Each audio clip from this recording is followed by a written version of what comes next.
Are you ready? Yes. Yes. Hello everyone, welcome back to Sydney and Starlet, and if you're new here, welcome. Enjoy the Yes. videos. So today me and Sydney are going to be reading a little golden book, Disney's Beauty and the Beast. So let's begin. Once upon a time, there lived a young prince in a beautiful castle. Although he had everything his heart desired, the prince was spoiled and selfish. One winter's night, an old beggar woman asked the prince for shelter from the cold. In return, she offered him a rose. Repulsed by the old woman, the unkind prince turned her away.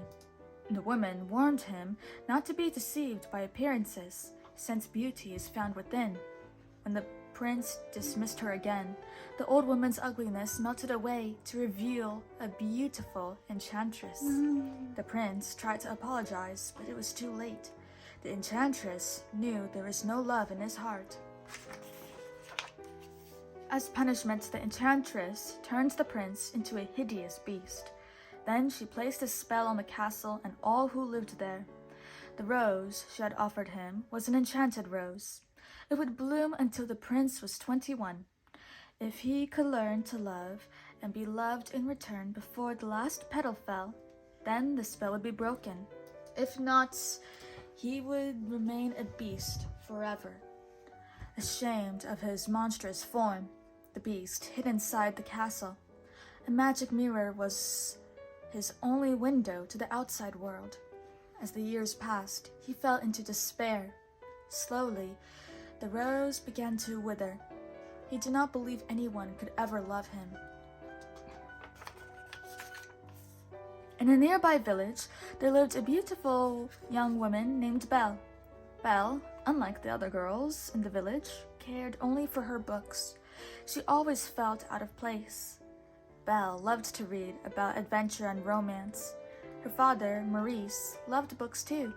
Maurice was an inventor, a genius, according to Belle, a crackpot, according to the townsfolk. Belle is even stranger than her father, the villagers whispered. Her nose is always in a book, and her head is in the clouds. Gaston, the handsomest man in town, wanted to make Belle his wife, even though she thought he was a brainless brute and turned him down again and again. Gaston was determined to wed the lovely Belle.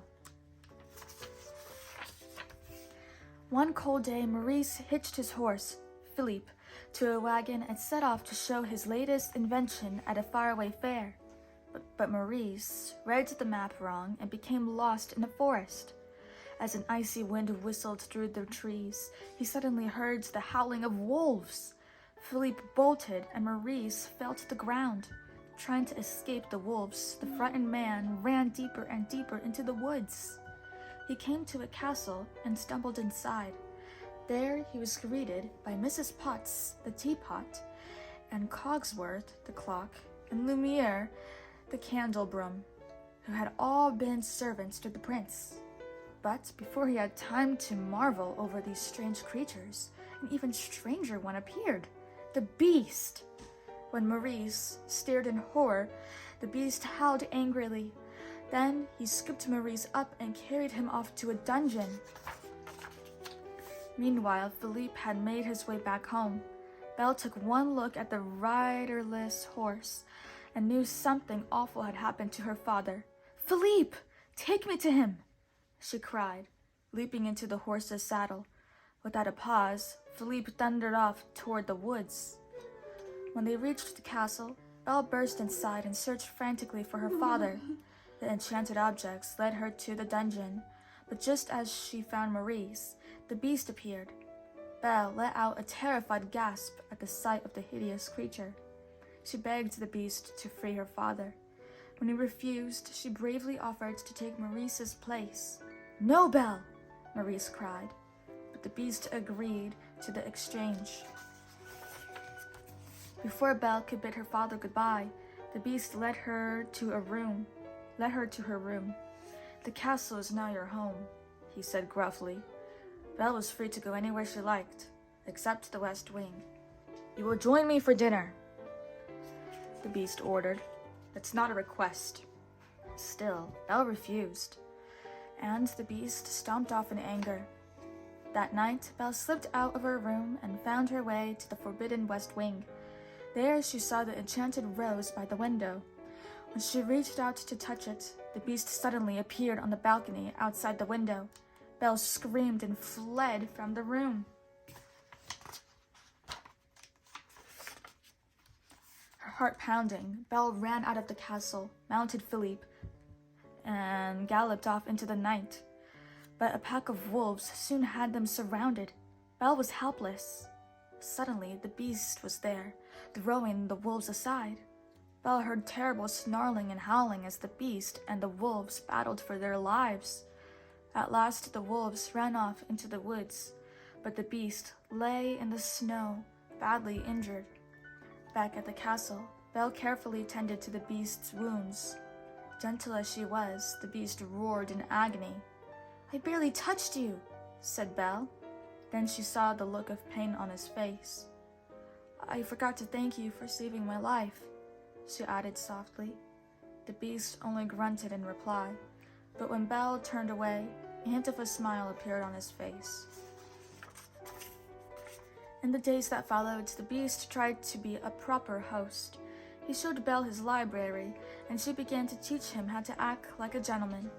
"Perhaps it isn't too late," Cogsworth whispered to Mrs. Potts and her son, Chip the teacup.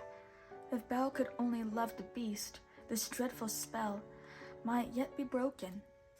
Before long, Belle thought of the beast as her dearest friend, and the beast thought of little but the beautiful Belle.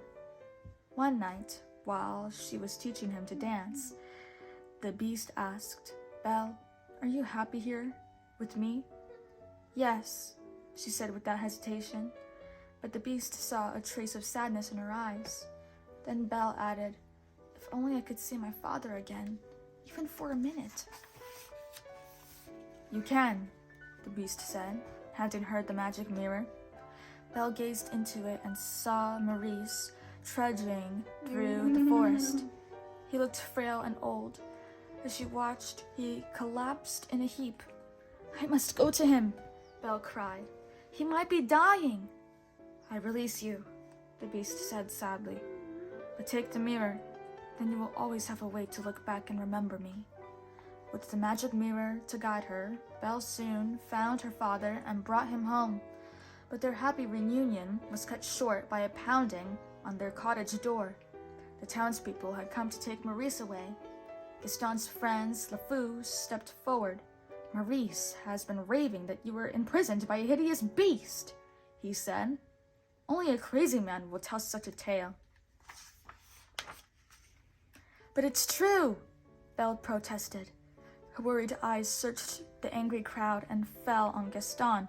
"Gaston!" she cried. "You know my father isn't crazy. Tell them." Gaston whispered to Belle that he might be able to calm the crowd if she promised to marry him. "Never!" Belle exclaimed. "And my father is not crazy. There really is a beast, and I can prove it." She turned to the crowd. "Look in this mirror and see." The townspeople looked at the beast in the magic mirror and grew frightened. "We must hunt down this savage animal," Gaston cried. After locking Belle and her father in the cellar of the cottage, the villagers rode off to storm the beast's castle. Luckily, little Chip had stowed away in Belle's saddlebag. After the villagers were gone, he used Maurice's latest invention to release Belle and Maurice from the cellar. By the time Belle reached the castle, the townspeople had broken in. Gaston and the beast were fighting on the castle roof. The beast managed to knock Gaston's weapon from his hand. There was nothing to stop him from killing Gaston. Gaston screamed for mercy, and the beast turned away from his enemy. Then Belle watched helplessly as Gaston plunged a knife into the beast's back. The beast roared in pain.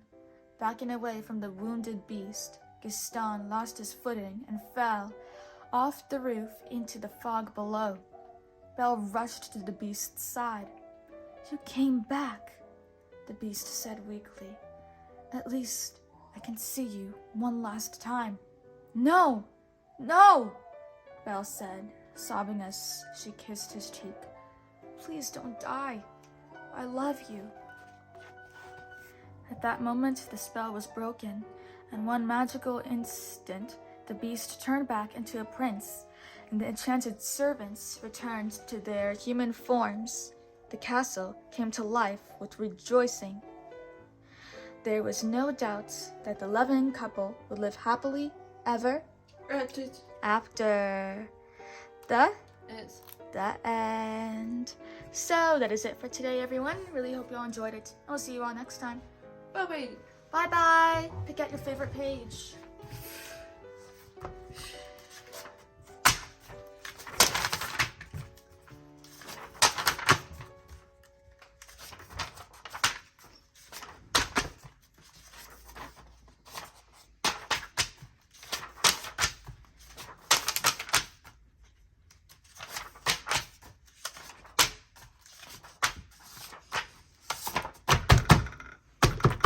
Who's your favorite character? Beat. Beast. Bye-bye. Beak. Beast.